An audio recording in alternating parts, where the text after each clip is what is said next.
Hi guys, welcome to Harisharan channel. இந்த வீடியோவில் நம்ம என்ன பார்க்க போகிறோம்னா தி மாடர்ன் வேர்ல்டில் robots or machine that can carry out a variety of task on their own. Robot வந்து லைக் அ மிஷின். ரோபோட் வந்து ஒரு மிஷின். ஆனால் மிஷினுக்கும் ரோபோட்டுக்கும் என்ன வித்தியாசம்னா, மிஷினால் ஒரு வேலையை மட்டும்தான் முடிக்க முடியும்.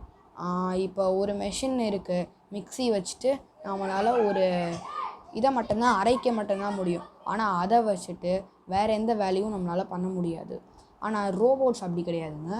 ரோபோட்ஸ் வச்சு நம்ம வந்து நிறைய வேலையை பார்க்கலாம். ரோபோட்ஸ் வந்து இப்போ அரைச்சிட்ருக்குன்னு வச்சுக்கோங்களேன், அதுக்கடுத்து அதுவால் ஒரு பொருளை தூக்கியும் அவங்ககிட்ட வைக்க முடியும். ஆனால் மிக்சியால் அந்த மாதிரி வைக்க முடியாது.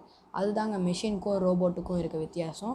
அதே மாதிரி ரோபோட்டால் ஒரு டாஸ்க்கை அதுவாலேயே தனியாக கம்ப்ளீட் பண்ண முடிக்க முடியும். நம்மளை மாதிரி ஒரு டாஸ்க்கை அதுவால் தனியாக கம்ப்ளீட் பண்ணி அதுவாக முடிச்சிடும். ஆனால் மெஷின்ஸால் நம்ம ஹெல்ப் இல்லாமல் எந்த வேலையும் ஃபுல்லாக கம்ப்ளீட் பண்ண முடியாது. ஏன்னா இப்போ நம்ம மிக்சியில் அரைக்கணும்னு வச்சுக்கோங்களேன், நம்ம ஸ்பீடை கூட்டணும், ஸ்விட்சை போடணும். ஆனால் ரோபோட்ஸுக்கு அப்படி கிடையாது. நம்ம அந்த வேலையை செய்யின்னு சொல்லிட்டோன்னா அதுவாக அந்த டாஸ்க்கை கம்ப்ளீட் பண்ணி முடிச்சதுக்கப்புறம் தான் நம்மக்கிட்ட வரும்.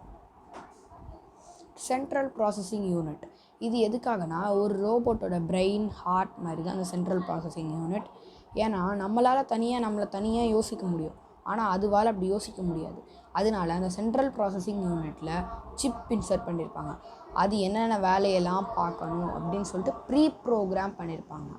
Information from the sensor, example light, sound, smell.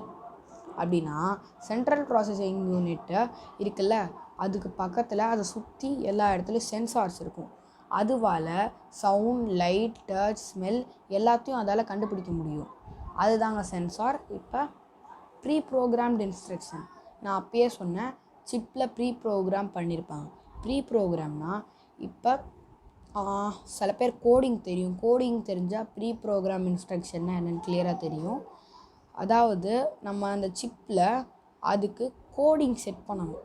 இப்போ நீ இந்த வேலையை செய்யணும், அதுக்கடுத்து நீ இந்த வேலையை முடித்ததுக்கப்புறம் தான் அடுத்து இந்த வேலையை செய்யணும் அப்படின்னு சொல்லிட்டு அந்த இவ்வளோண்டு சிப்பில் அவ்வளோ பெரிய வேலையும் கோடிங்காக எழுதிட்டு வச்சுருப்பாங்க. அதாவது மெக்கானிக்கல் ஆக்ஷன்ஸ். அதுவால் உள்ளே திங்க் பண்ண முடியாது, ஃபீலிங் கிடையாது ரோபோட்டுக்கு. அதனால ஒன்லி மென்டலி அதால் எதுவுமே பண்ண முடியாது, ஃபிசிக்கலாக தான் பண்ண முடியும். அதனால தான் மெக்கானிக்கல் ஆக்ஷன்ஸ் ப்ரோக்ராம் பண்ணியிருப்பாங்க. இது பேர் தான் அசிமோ ரோபோட். அசிமோ ரோபோட் வந்து எதுக்காக டிசைன் பண்ணப்பட்டிருக்குன்னா, வீட்டில் இருக்க சின்ன சின்ன வேலையும் கம்ப்ளீட் பண்ணி முடிக்கிறதுக்காக தான் இந்த ரோபோட் செய்யப்பட்டிருக்கு. அதுக்கு இந்த இடம் தான் அதுக்கு பவர் பேங்க்.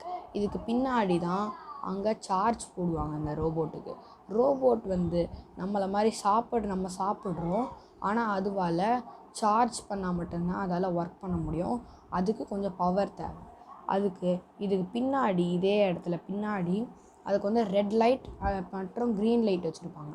ரெட் லைட் ஆயிடுச்சுன்னா அதுக்கு சார்ஜ் கம்மியாக இருக்குதுன்னு அர்த்தம். ஃபோன்லலாம் பார்த்தீங்கன்னா, நம்ம சார்ஜ் ரொம்ப கம்மியாகிடுச்சுன்னா அங்கே பார்த்தீங்கன்னா 15-20 கீழே வந்து ரெட் மார்க் காமிச்சிடும். அதே மாதிரி தான் அந்த ரோபோட்டும். இங்கே தான் அதுக்கு பவர் பேங்க்கும் இருக்குது. இங்கே தான் அந்த சார்ஜை அதை ஸ்டோர் பண்ணி வைக்கும். ஃபோன் மாதிரி ரொம்ப வேகமாகலாம் ட்ரைன் ஆகாது. ஃபோனில் பேட்ரி சேவர் போட்டால் எவ்வளோ நேரம் ஆகுமோ அந்த மாதிரி தான் சார்ஜ் வந்து இந்த ரோபோட்டுக்கு ட்ரைன் ஆகும். ரொம்ப சீக்கிரம்லாம் ட்ரைன் ஆகாது. இப்போ அடுத்த எக்ஸாம்பிள் காவாசாக்கி ரோபோட்.